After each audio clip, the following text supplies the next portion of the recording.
So এই video থেকে আমরা হচ্ছে এইচটিএমএল কোড শুরু করব।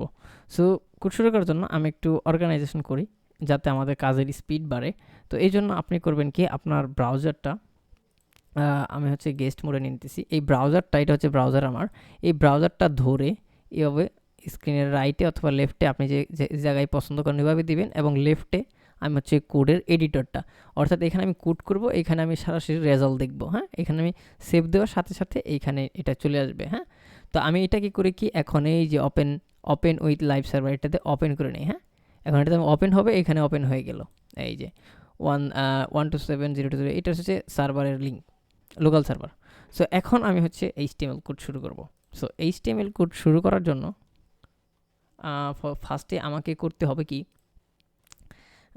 এইচটিএমএল ট্যাগ, এই যে এইচটিএমএল যে এলিমেন্ট, এটা এই যে এইচটিএমএল লিখে শুরু করতে হবে, এবং এটা হচ্ছে লেস দেন বা অ্যাঙ্গেল ব্র্যাকেট যেটাকে বলে, লেস অ্যাঙ্গেল ব্র্যাকেট অথবা গ্রেটার দেন যেটাই বলেন, এটা দিয়ে শুরু করতে হবে।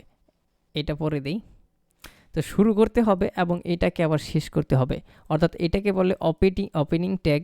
এগুলো একটা ট্যাগ, এটার ভিতরে যা থাকবে, অর্থাৎ এই দুই ব্র্যাকেটের ভিতরে যা থাকবে এইগুলো বলে ট্যাগ। তো এইটার আবার শেষ করতে হবে। ওকে, তো এটার আবার শেষ করতে হবে কিভাবে, ঠিক একইভাবে লেস দেন যে ব্র্যাকেটটা, ওইটা দেওয়ার পরে ব্যাকস্ল্যাশ দিতে হবে। ব্যাকস্ল্যাশ দিলে এটা অলরেডি নিয়ে গেছে, কারণ বেস কোডে কিন্তু ইমিডিয়েট একটা এক্সটেনশন অর্থাৎ স্নিপেট লাগানো আছে আগে থেকেই। যাই হোক, এই কারণে এটা নিয়ে নিছে। আপনি অন্য এডিটর বা নোটপ্যাড ইউজ করলে এটা হবে না। যাই হোক, এটা হয়ে গেল। এখন এইচটিএমএলটা কিন্তু হয়ে গেল। এবার হচ্ছে এর ভিতরে আমরা হচ্ছে কোড করব।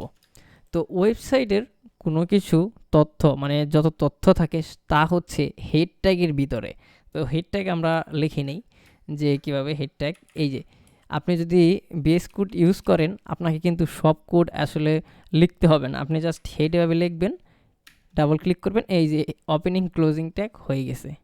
তো এখন হেড ট্যাগের ভিতরে কি থাকে, হেড ট্যাগের ভিতরে থাকে অনেক তথ্য, অর্থাৎ এখানে একটা ওয়েবসাইট, যেমন আমি এই যে রাইট সাইডে একটা ওয়েবসাইট দেখাইছি, আমরা ওই যে ওয়েবসাইটটা আবারও ঢুকি, শিগগির সিএ। সো এই ওয়েবসাইটে তারপর ঢুকি, একটু দেখি, আপনাদেরকে এক্সাম্পল দেখাই। যেমন এই যে ওয়েবসাইটটা, এই ওয়েবসাইটটা এর ভিতরে যে কন্টেন্ট, যেমন এই যে এখানে টাইটেল দেওয়া আছে, এটা শিগগির। তো এই যে টাইটেল, তারপর হচ্ছে এই ওয়েবসাইটটা কি সম্পর্কে কি তথ্য, সব কিন্তু হেডের ভিতরে থাকে। তো এটা কিভাবে করে আমরা আস্তে আস্তে দেখা শুরু করব।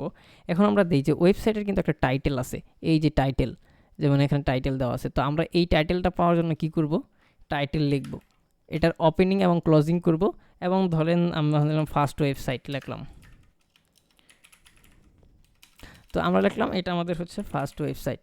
ফার্স্ট ওয়েবসাইট লেখার পর দেখবেন যে এখানে আমরা সেভ দিই,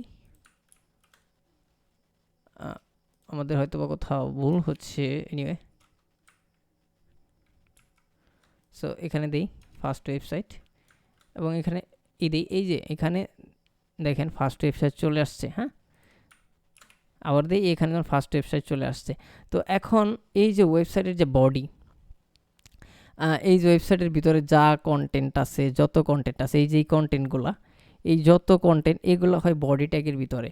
বডি ট্যাগটা আমরা লিখি, বডি লিখি, এটা হচ্ছে ওপেনিং করতে হবে এবং ক্লোজিং করতে হবে। এবার হচ্ছে বডিটা লিখি।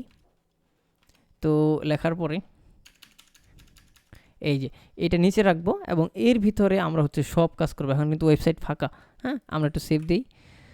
তো এই বডি ট্যাগের ভিতরে কি করব, ধরেন আমরা এরকম একটা টাইটেল দিব, এরকম একটা টাইটেল লিখব।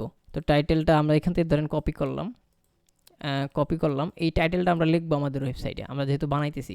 তো এই টাইটেল বানানোর জন্য আমরা হেডিং ইউজ করব, এটাকে বলে হেডিং।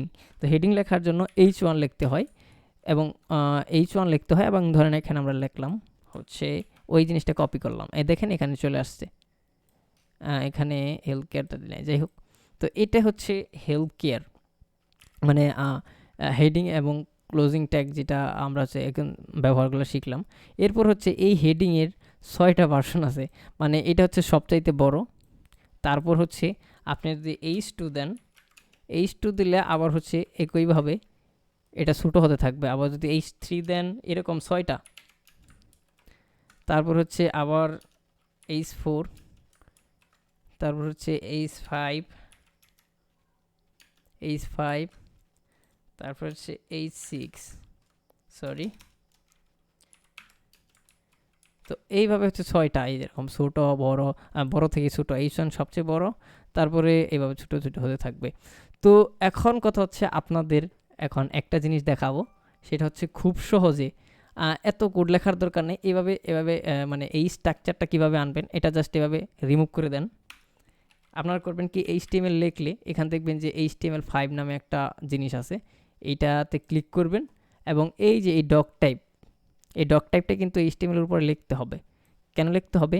এটার মানে হচ্ছে যে ওয়েবসাইটটা আসলে HTML এর লেটেস্ট ভার্সন, এবং এইখান থেকে HTML এবং এইখানে যে HTML এর ল্যাঙ্গুয়েজ দেওয়া আছে, এটা আসলে ল্যাঙ্গুয়েজ ইংলিশ, এগুলো হচ্ছে মেটা। আমরা এগুলো পরে জানবো আস্তে আস্তে। তো নেক্সট ভিডিও থেকে আমরা আসলে পুরোপুরি ট্যাগের ব্যবহার শুরু করব। এই ছিল মোটামুটি কিভাবে কোড করতে হয় এবং স্ট্রাকচার কিভাবে করতে হয় এইটা। নেক্সট ভিডিও থেকে আমরা ইনশাল্লাহ পুরোপুরি একদম কোড শুরু করব।